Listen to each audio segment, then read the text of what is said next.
table, you can. All right, so welcome back, everyone. We're going to look at empathy, and I think we're going to look at it from a different kind of perspective. So before we even look at it, let me ask the question of what stands in the way of empathy usually? Like what stands in the way of us being empathetic towards other people? Frustration. Okay. Anything else? Judgment. Judgment. Tell me more about that. Just not really thinking of, not putting yourselves in their shoes, but assuming that you know the backstory. Okay. Assuming we know the backstory. Yeah. I'm sorry. Oh, okay, fine, thank you. I can't see behind there. Anything else? What stands in the way of empathy? Preconceived ideas. Preconceived ideas. And the truth is, like, I think if we kind of boil down, like, the frustration and the preconceived ideas and the judgment, it's all very much based on an assumption, right? And the assumption that I think we have is that they could have chosen to do better. Am I correct in that? If you think about sometimes where you're frustrated with someone, if you boil it down, like let me give you an example. You know, you ask someone to pick up some milk for you from the fridge, from the supermarket, or you ask someone to take the trash out, right? And they don't do it. What's the source of the frustration? They didn't do what you want.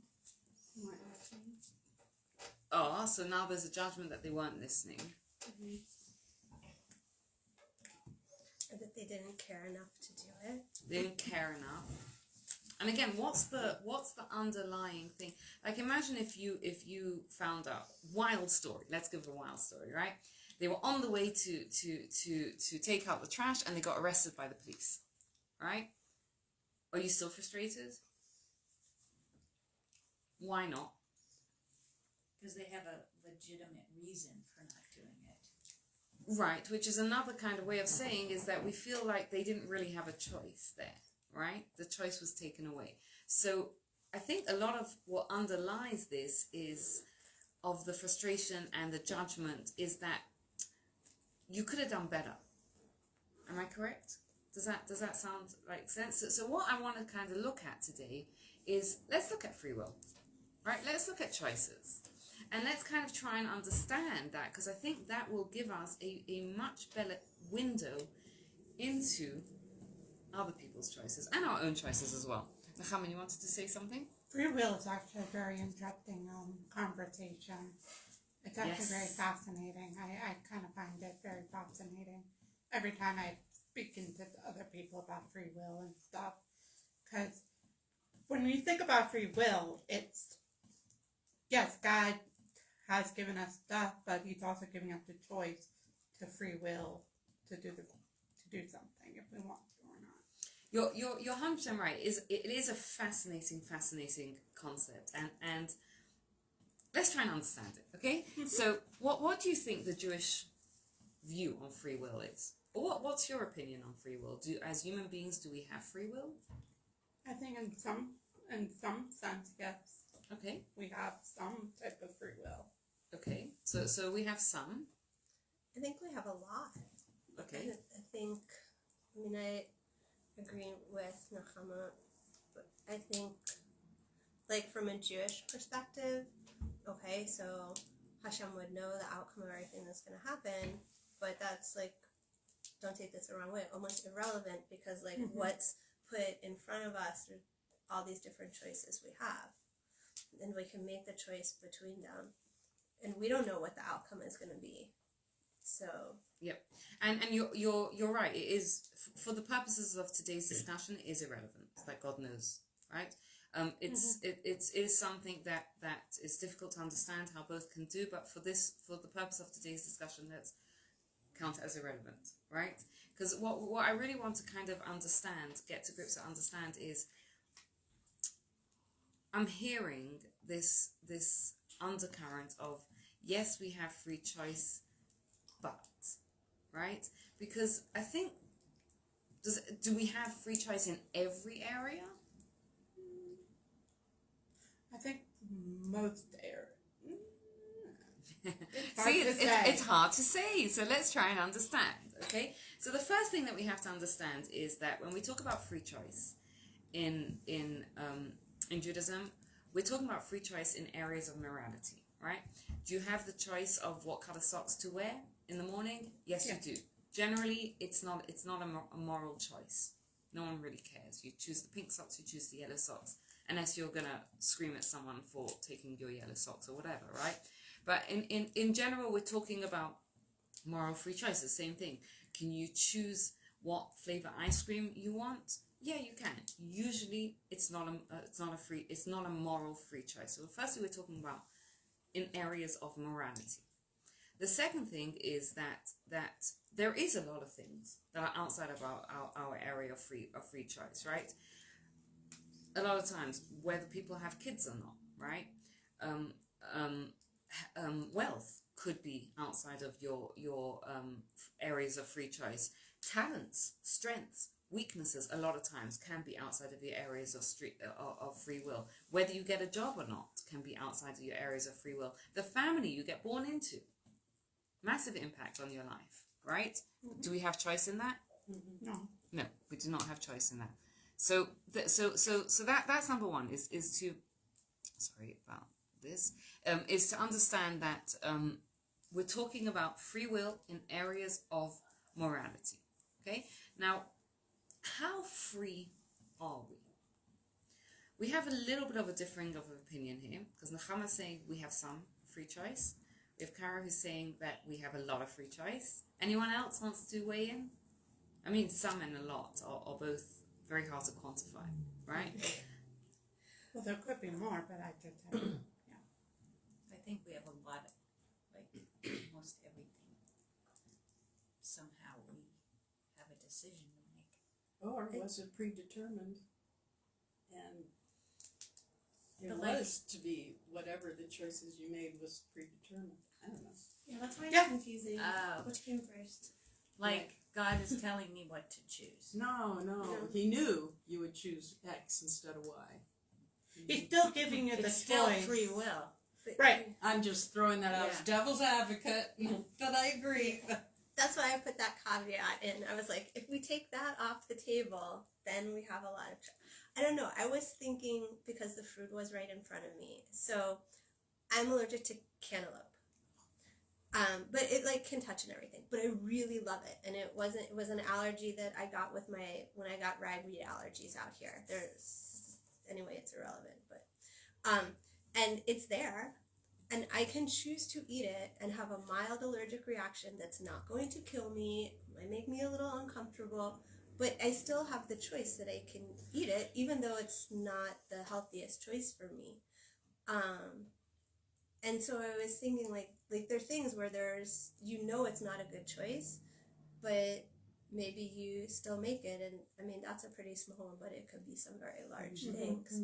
And so that's why I was thinking like the spectrum of freedom is very gesundheit, like very, very big, even if there's something negative you're aware of about making the choice. Yeah, and, I don't know, like. and we do that a lot of times. We know exactly what we should do, and we do the opposite, right? But I want to throw out a different example.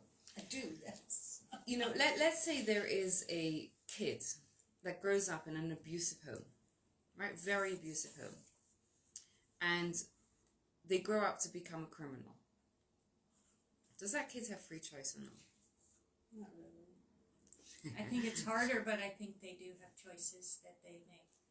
Do they have the same choices as someone who grows up in a healthy, loving home?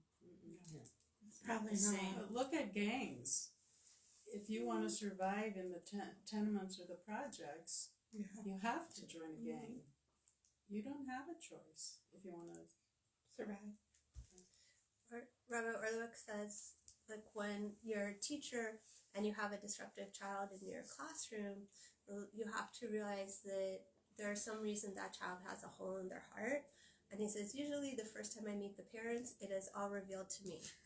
And, how can that child, yes, the child has free will, and maybe they're told repeatedly by the teacher not to behave in a certain way, and then I think, like, okay, yeah, they have a few choices.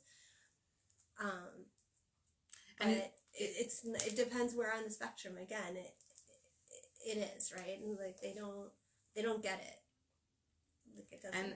And it's interesting that you say that, because I get what he's saying about if you meet the parents, sometimes it becomes obvious, and sometimes when you hear the parents' stories, their behavior becomes obvious, right? So what we're kind of identifying here is that, and this I think is the complexity of free will, is that we do have free will, right? We do have free will in how we do it, but our free will is not all the same. Because there's an idea that Rav Dessler talks about, which is called the point of free will, right? Anything above the point of free will is too hard for us, and it's outside of our free will. Anything below the point of free will is too easy for us, and it's beyond our it's not our free will either. Anyone drove this morning? Here? You passed a red light? Like, go through it? Did you pass? Were there any red lights on the way? Yeah. Did you stop? Yes. Was that a free choice for her? Yeah, I don't want to kill someone. So I don't know you, and I might be a thing, but I'm gonna suggest for most of us, stopping at a red light is not a real free choice. Because when you're coming up to the red light, maybe the orange light is, right? Mm-hmm. But when you're coming up to if it's a red light, right? You're not actually thinking to yourself, should I stop? Should I not stop? Was that what was going through your head? That should I stop? Should I not stop? And you don't have to share if you don't want to. No, it's okay. I'm not the greatest example, because I've heard lots of stories of people who choose to go through. So sometimes I actually think about that. Not this morning. I think that I need to stop, even if it's annoying, because there's no cars. Like, sometimes you're sitting there and I'm like, that's awesome, I'm going to be late. No cars coming anywhere. Where's the pressure sensor that's supposed to make the light change? Okay, just take it easy. See, and I would go. Right? Oh, you Like would that go. light in front of Dot, I stop and there's an arrow and there's nobody. She's honest. I know. Yeah, but you know what? I This stop and then I go. Yeah. No, you know what? So Like, that this is is Denver. Sorry. I love that honesty. But it's interesting. We had to relearn the traffic laws when we moved to Denver. Like, orange means speed up, apparently. And Yes, or you will get Stupid red rear-ended. light. yeah, and red is to learn a that. suggestion in Denver. But it's interesting. It's not as bad as India, but it's bad In the here. UK, when we moved here, we had to learn the thing. But in the UK, red is not a suggestion. It's a you must stop, right? Yeah. But let's say a busy crossroad, right? And I'll give a more extreme example, right? You walk past a bank. Do you have to? And you don't have to share if this is your struggle, right? But do you have to fight with yourself? Should I go in and rob that bank? No. So that's the too No. easy you're So, talking right, about? so that is a free choice that is too easy, right? So now there's different aspects of it. In Judaism we have two different things. When we do a mitzvah, or when we do a positive thing, or we do a negative thing. Again, we're talking about areas of morality, right? In areas of morality, there's nothing's neutral. It's either a positive or it's a negative, right? When we do a positive thing, for example, you walk past the bank and you do not steal, right? Or you're refrained from doing negative things. Two things happen, right? There's a benefit that comes from it, right? And there's a reward that you get. For example, let's say you tell the truth, right? Now, you tell the truth, there's a benefit that becomes, which is you become a little bit more of a truthful person. You contribute to society being a little bit more truthful. There's also a reward for doing that mitzvah. Now, the benefit is the same regardless. The reward, though, is dependent on the effort that you make. Now, let's say you have someone who is a serial bank robber, right? And he walks past the bank, or she walks past the bank. And for her, it's struggle.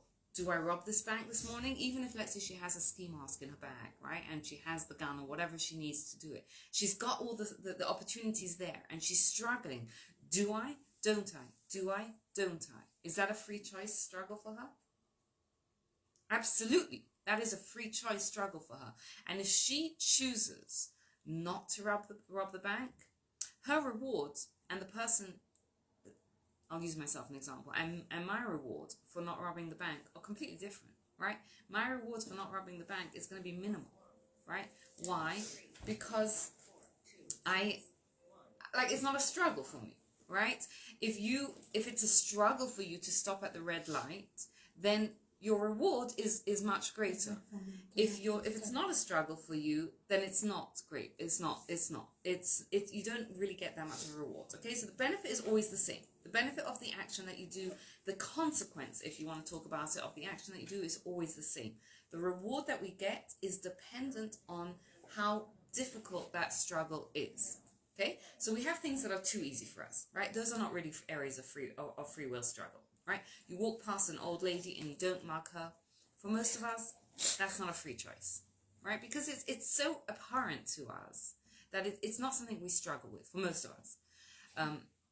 We'll talk about where your areas of free will come in a second. Now, there are things that are so hard for us that they're also not a free choice struggle, right?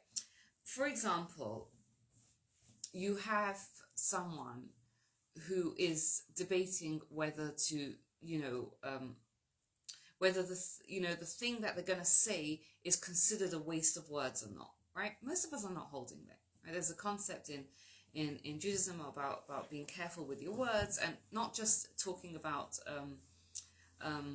bad about other people, but talking nonsense, like talking meaningless conversations, right? Most of us are not holding there. Right, so when it comes to just having meaningless conversations, and again, I'm not going into the concept of what it means because it's not the scope of the conversation. I just want to try and bring something that I think is beyond the scope of everyone in this room. And if I'm offending anyone because this is your current struggle, apologies, that's not my intent, right? So when we say things that could be considered a waste of words, or if we waste our time, right? You waste your time. You're sitting and you don't need to relax. You're just wasting time. Is that a free choice struggle for most of us? Probably sometimes it is, and sometimes it isn't, right? Because sometimes it doesn't even occur to us, right? That we should be doing better. We should be doing different. So where is the free will? Our free will is the point of it's called the point of free will. And it's where we struggle. Do I, don't I, do I, don't I? And if you want to give an analogy of it, it's kind of like when two countries are at war, right? Both countries are at war, but where is the war actually fought? It's on the front lines, right? And the front lines change. The more, one side wins, the front line may move. And that's the way of the free will, of our battle of free will, right? In battle of free will, the good choice versus the bad choice, the good and the bad part of us are always at war with each other. But where do we feel it? That's the point of free will, right? It's those areas where we kind of think to ourselves, should I stop at the red light or should I not, right? Should I tell the truth or should I not, right? So let me give you. So is that kind of like if it's in your consciousness, then it is, or if you don't even think about it, then it's 100% right. 100% right. Right. That if it's in your consciousness, that's your point of free will. Right. Mm-hmm. If you are driving, if you are stopping at the red light without thinking about it, that's not a free will choice. Right. That's a habit already. If you are driving through the red light without even thinking about it, again, that's not a free will choice. That's too hard for you at this point, right? Whatever it is. Now we'll talk about how our free will choice gets in it, but I'll give you another two examples, right? You have someone who regularly, oops, sorry, oh goodness, what's going on here?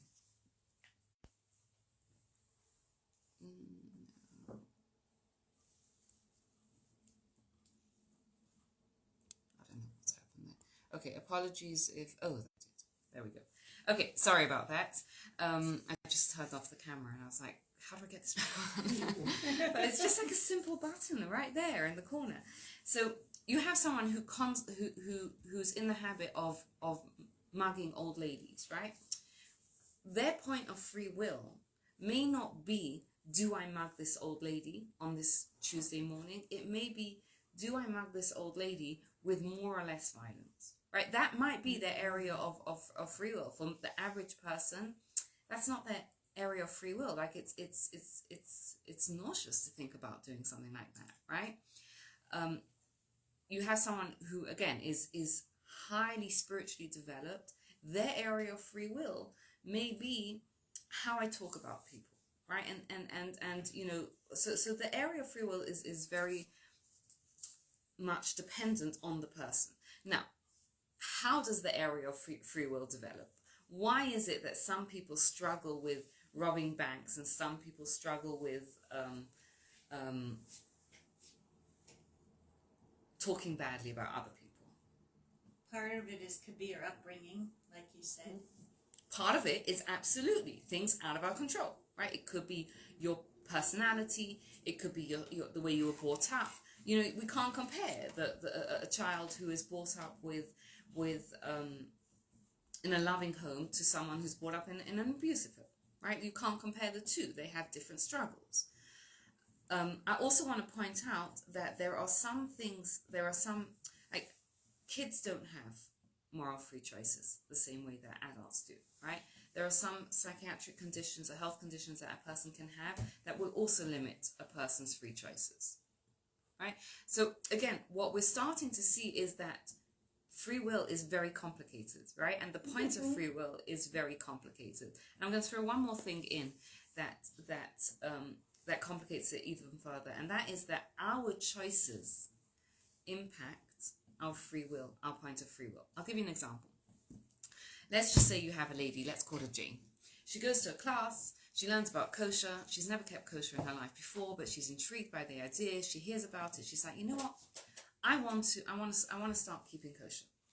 And what does she do? The next day, she's in her office. Let's just say she lives in New York City, right?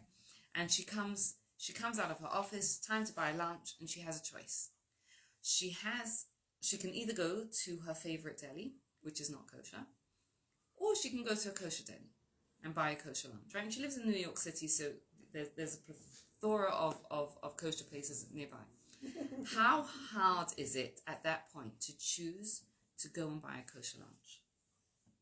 Depends how long she's been doing it. First day, very first day that she's deciding to do. Extremely hard, right? It's extremely hard. I mean, this is her lunch. It's her habit. It's what she likes. She doesn't know if she's going to like the food in the other place, right? Like, it's very, very, very hard.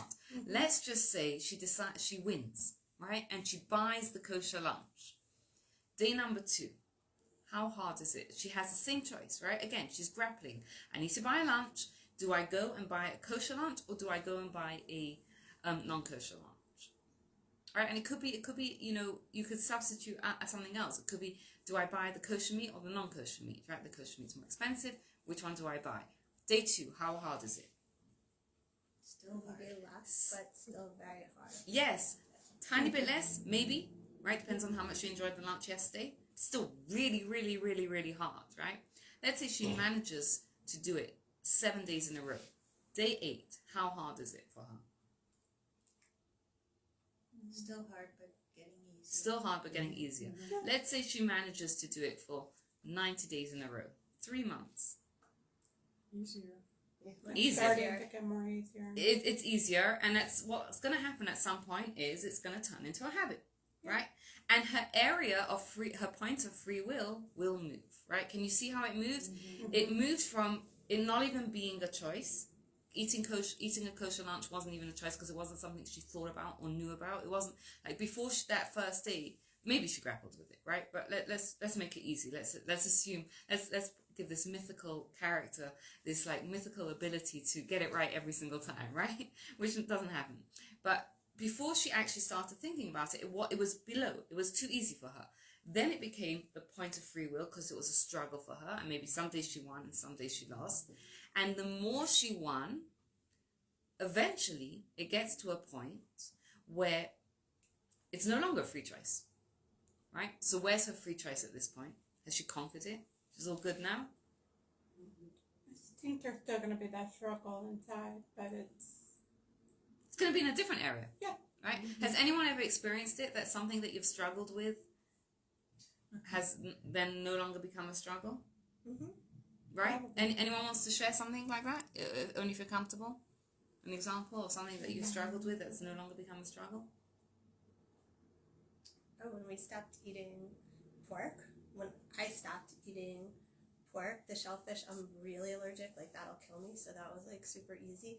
But McDonald's sausage McMuffin with egg was It's hard. like that was hard. Yes. And because it was something that I had a bad habit, it was a treat. And now it's a really big problem because if we we're eat kind of kosher style. So if we get it and they have the sausage on it, it's not like, okay, we just take it off and eat it. Sorry, kiddo, we're done with these. Maybe at the next, and it's like if we're up trying skiing and we're ahead and it's a treat, I'm like, we won't drive the pass, we'll drive to Silverthorne, we'll try again and explain to them again. No, just the egg and cheese. And it's painful. It is. And it was, but now it's annoying. But it's not like before I just never went near the McDonald's at all because, it just reminded me of that. And it seems like a really silly thing, but it was like a treat thing because we're not like eating at McDonald's all the time and stuff. It seems like a terrible treat, but. I have a question. So Yes. she decided to give up pork. But let's say before she decided to give up pork, are you saying that's not free will? Because It may or may not be. Because like me, I mean, I gave up pork also, but I'm not kosher, but I still feel guilty about it, and I feel like it is a free choice, but I haven't decided I'm going to go kosher. So that guilt is a little bit of a clue that it's perhaps within your free choice, right? For someone who doesn't have guilt about it at all, that's definitely. But I'm going somewhere with this, right? With this class, so follow along. But the fact that you have a little bit of guilt, and we all have guilt. A lot of guilt About a lot of things. Right. That can be That's can not fair if be you a feel clue. guilty. Can be a clue, and let's revisit that at the end of the class because it can be a clue, and it could be other stuff as well. Which hopefully I'm hoping you're getting a little bit of a clue of where I'm going with this, right? Now, what happens, going back to that, thank you for sharing that, and I think, I can relate to it. There are things, I can't think of something right now off the top of my head but a struggle that for other people may be like, oh, what's the big deal? But like when you're changing something and the reason why it's a struggle is because it becomes a moral choice, right? And, what often sometimes happens is we conquer a free will choice, and then what happens is our struggles and our challenges become harder. Why? Why do they become harder? And again, I'll give you an analogy, right? Once you conquer it, Yes, your challenge becomes, it's, you conquer the let's use the pork, right? It's not like, okay, now I'm good, I don't have any more will choices. You will gonna have, maybe your free will choice then becomes, do I bring a little bit more Shabbat into my home? And it's harder then, right? Because it's much more of a disruption than the occasional thing, right? Why is it that it gets harder? And I'll give you an analogy of why it gets harder, but then I'll explain the deeper reality of why it gets harder. Is imagine you have a kid who's playing in soccer, right? And they're great. What happens when they get at a certain point is they outgrow the league and they move on to the next league, right? It meets on Saturdays. Yes. Our family. Yes, exactly. But that becomes a free will choice. But let's keep it simple, right? Why does it become? Because you can't have a higher level league playing in the lower level because he's not going to get challenged, right? Why? So he has to move up because that's how he maintains his challenge, or she maintains the challenge, and also the game, right? Like, imagine if you're a tennis player and you're playing against little kids. Like, it's not fun. It's not real, right? Now, on a deeper level, what's happening is that we kind of think that we have a good and we have a bad side. There's one us, right? And the one us is pitched against sometimes to the good and sometimes to the bad, right? And it's like anything in life, right? Nothing in life is either good or bad. It's less or more powerful, right? So as we exercise our free choice, we become more or less powerful. The more good choices we make, the more powerful we become, right? And the more powerful we become, the more challenging our choices are going to become, because we are graduating out of the little league and into the big league, right? The more bad choices we make, the weaker we become, right? And then we could, I mean, I'll give you a silly example, right? Let's say you're in a habit of going to the gym 3 times a week, right? You fall off for 2 weeks, you don't go to the gym. How hard is it to get back? Brutal. So hard. Why? Why is it hard? Because of our free will choices, we've dropped, and it becomes harder to climb back up, right? So what you're seeing so far here is that our free will is pitched at the point of our free will, which is individual for every single person in the world. Every single person in this room, every single person in the world, right? Our point of free will changes dependent on the choices that we make. And our point of free will is sometimes in areas outside of our control, right? The reason why we have, we can have free will in certain areas could be completely out of control. I'll give you an example, right? This, I believe, is a true story. There was once a woman who was arrested for shoplifting, right? She came from a very wealthy family, very comfortable family, and she was arrested for shoplifting candy from a store. She goes to court, and her defense lawyer says, look, this woman has kleptomania, right? This is a psychiatric condition outside of her control. It's not her fault. What would you say? It's not her fault. It's a mental health issue. It's Her like family somebody has shouldn't have let cancer. her in the store by herself. Okay. Like her. I love it. We have the prosecutor and the defense lawyer right in the room with us. But do you realize you're both saying valid points, right?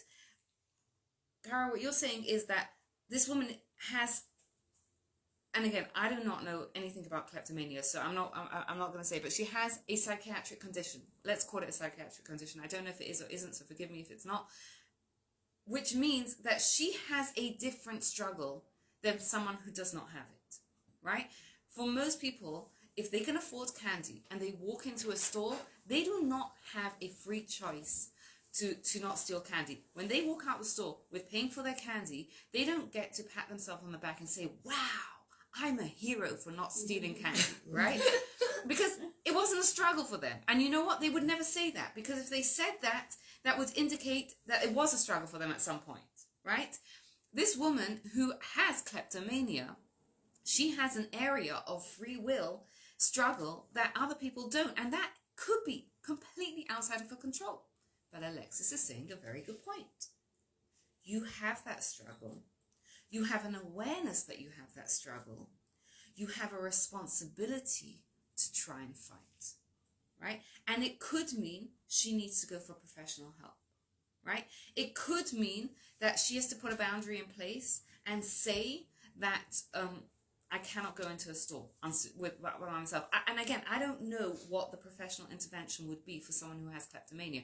But what we're identifying here is that the area of free struggle can sometimes be outside of our control, right? Where we are struggling can sometimes be outside of our control. Sometimes it's because of our control. Sometimes it's because of our bad choices that we've made in the past.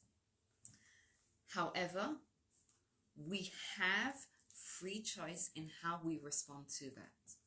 which doesn't mean, right, make it a little bit more complicated, we're always going to be successful, right? That's not life. That's not how God made us. He made us human, which means that our job is to struggle.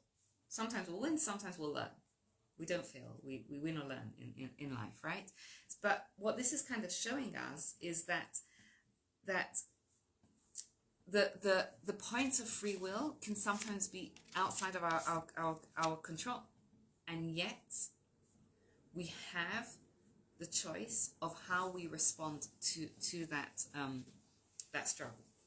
What does this tell us about empathy? Empathy for ourselves and empathy for others. Knowing the complexity of free will, what does it tell us?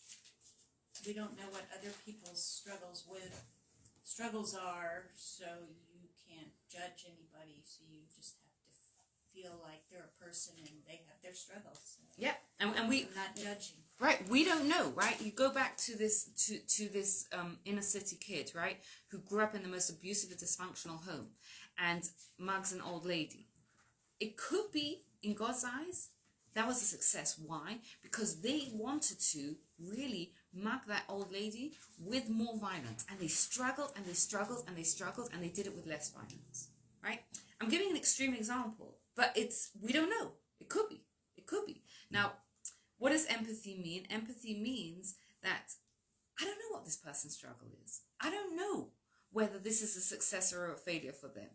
And at the same time, we have free choice. It could be this person is a failure, right? But it's not for me to make that judgment call on the other person just because I don't have all the information, right? If you were the judge or the jury in that case, you'd have to say, I'm really sorry, I just don't have that information, right? Same thing with the kleptomania. It could be, this is her first time, right? She never knew she had the struggle. So it's not a failure on her part. It could be she was told and she agreed. And again, I'm using an example, so don't quote me on the details, not to go to a store unsupervised, right? Or not to go into this particular store. And she failed not by stealing the candy, but she failed by going into the store, right? So we don't know what other people's struggles are. Mm-hmm. That can help us have empathy for other people. What about empathy for ourselves? Whew, that's hard because, again, it's going back to being nice to yourself, self-care, being nice to yourself, because that's hard. We can do everything for everybody else, but it's hard to be nice to ourselves. That is absolutely true. And how does understanding free will help us have empathy for ourselves? It's like recognizing that something's maybe above where your point is right now. Mm-hmm. And someone wrote here that empathy can be a double-edged sword, and it can be, and empathy can be mistaken for a lack of empathy, a lack of accountability for ourselves. Mm-hmm. And I think one of the important things to know for ourselves is that we can get so hung up on like where my free choice is right now, right? And we don't know. It could be that it's where we are right now is because I made choices in the past that were outside of my areas of free will, right? Let's take this, the example I hope we can all relate to of the woman who or man, whoever it is, that has not been to the gym for 2 weeks, right? Struggling to get back. That person can be in that space of thinking like, if only I would have gone to the gym, right? I wouldn't be here right now. Mm-hmm. And it could be that person didn't go to the gym because they had an injury and it was outside of their control. And it could be they didn't go to the gym just because the first day they made a choice not to go, and then it became a little bit easier to make the choice not to go, and now they're in that situation. And if you know for sure where you are, great, learn from it. A lot of times we don't know for sure, right? We're not so good at judging ourselves either, to be honest, right? What we can do though is recognize this is where I am right now. What is the next best choice that I can make, right? And that's, I think, the balance of empathy for ourselves with accountability, right? I don't know. Maybe I do, right? And if I can learn again, and if you know what it is, the whole point of knowing what it is just to learn how to do better in future, right? It's not to, if you have to fix something with someone, absolutely you have to do that. When we do the When we look at how people change and forgiveness and all that, we'll look at that later. But the idea right now is that if someone is beating themselves up for where their area of free choice is right now, that's usually not helpful. No. And what the thing is I don't know, it could be that you know, you're here right now because of choices that you made in the past that you shouldn't have made. And we all do that, right? And how can I, what is the next best choice that I can make for myself right now? Any thoughts, any questions, any comments, any sort of, tell me feedback. Yes. I learned with Sarah Lallerfield last week, and she taught me, she calls it MGI. So like when you're frustrated with someone or you're judging them or whatever, you think of the most generous interpretation of. Nice. She didn't come up. It was from. It's from a book, but Battle she Plans. that It's a great she book, like reminds herself of that often, and I thought that was a really good way of.